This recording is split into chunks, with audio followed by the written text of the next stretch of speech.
Mina ngizokwenzani mina ngalokho? Mina ngizokwenzani ngalokho? Ngizokwenzani mina ngalokho mina? Yabo izinto zambuko Ngizokwenzani ngalokho mina Sifele? Ngizokwenzani mina ngalokho? Ngicela uhambe endlini. Ngiyabuza uzokwenzani ngalokho? Uhambe endlini ungiyekele. Ngibuza uzokwenzani ngalokho? Uhambe endlini ungiyekele. Ngiyakubuza ukwenza. Yabona Thuli mfethu. Yonke mfethu sonke lesikhathi ubungidakela yazi. Sonke lesikhathi ubungidakela. Sonke lesikhathi ubungidakela. Ungangibuka njalo mfethu. Ungangibuka njalo. Ungangibuka njalo. Ungangibuka njalo. Ungangibuka njalo yazi. Ungangibuka njalo. Ungangibuka njalo. Ungangibuka njalo. Ungangibuka njalo. Ungangibuka njalo. Ungangibuka njalo yazi. Yes.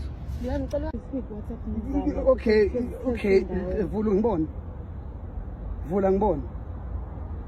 Usengembarrassile. Vula ngibone. Vula ngibone. Vula ngibone. Vula ngibone. Yini ofuna lakho? Vula ngibone. Vula ngibone. And uyabona ukuthi awuyitholi hard drive yakho. Zonke izinto zami ususikephi? Ususikephi? Angithi ushilo lapho ngizolinda. Usuthi isejardini. In your yard. Ususekhaya, isejardini. Yini yard? Usukubiza ngasejardini. Iyadi kanti. Usukubiza ngejaridi. Okay, I'm sorry, but sengisukile in your yard. Ejardini.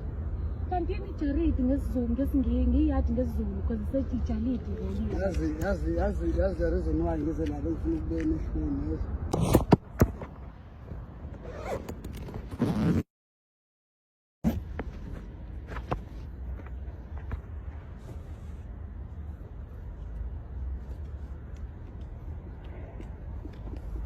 ukubona ehlweni. Vula la kahle ngibona ukhonana. Ngizodrive ama ngibone. Veza la ukhonana.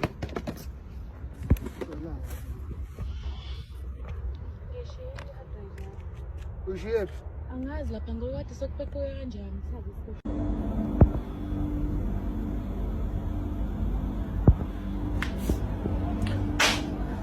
Hayi.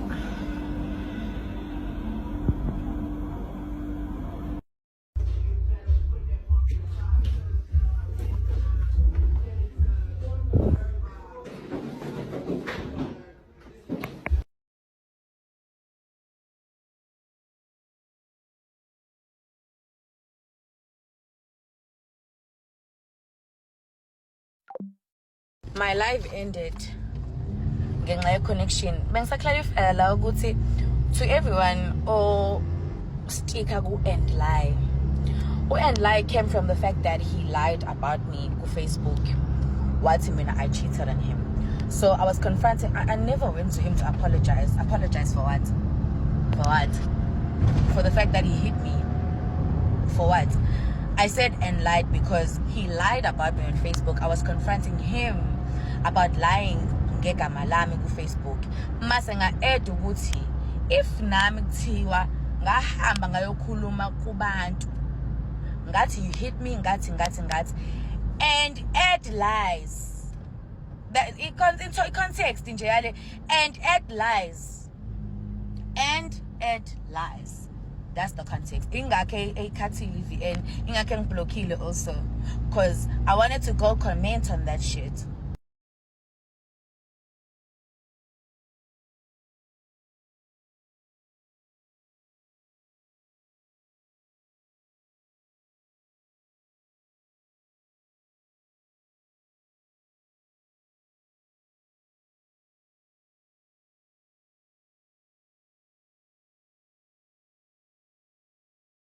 Ngivuma kanjani? Isenze ukuthi that's a right kanjani? Bese right ikhafune right. Leon.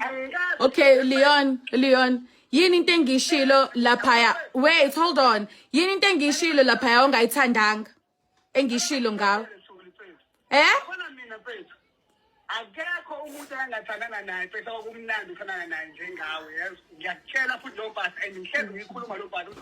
Kwamosheka into eyimfuwe. Yes, angikhulumi kabi mina noma iningi makukhuluma ngokuthula ngivele ngithi mina phela yazi lengane bese sasi right ka phela ayikho lesi sipe influence njengeyethu fana ngihlezi ngikhuluma futhi mebebuzo lokho ukuthi kwenzakala ngifana nawe nebengane angikhulumi kabi futhi yes angikaze ngakhuluma. Okay Leon, ikuphi mina ukukhuluma kabe ngikushilo? Nginengane bese nginomndeni bese nginabangani bese Okay, awufuna ukuyi-state lapho bethi ngikunayo mhlawumbe uzobe uyi-state ngesinye isikhathi mhlawumbe during i-call yethu. But into engifuna ukucacisela yona mfethu ukuthi mfethu ungangibuza ungangibuza wena mfethu uyangizonda mfethu ngilepa lapho bethi ngikunayo wena mfethu and manje sekuzowafika le point where I feel like nami sengiyakuzonda mfethu uyangizonda mfethu Leon sure you call yeah you called me go private why you phone private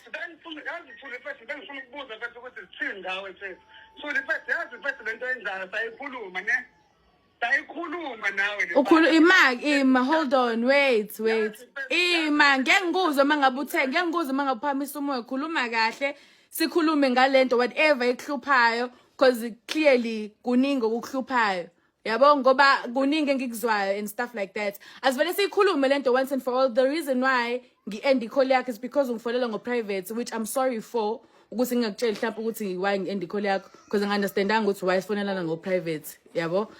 The reason why I'm calling you back is because ngifuna sikhulume and like get this whatever that's going on over and done with kuze kungeke kube ngathi ngikhuluma ngawe.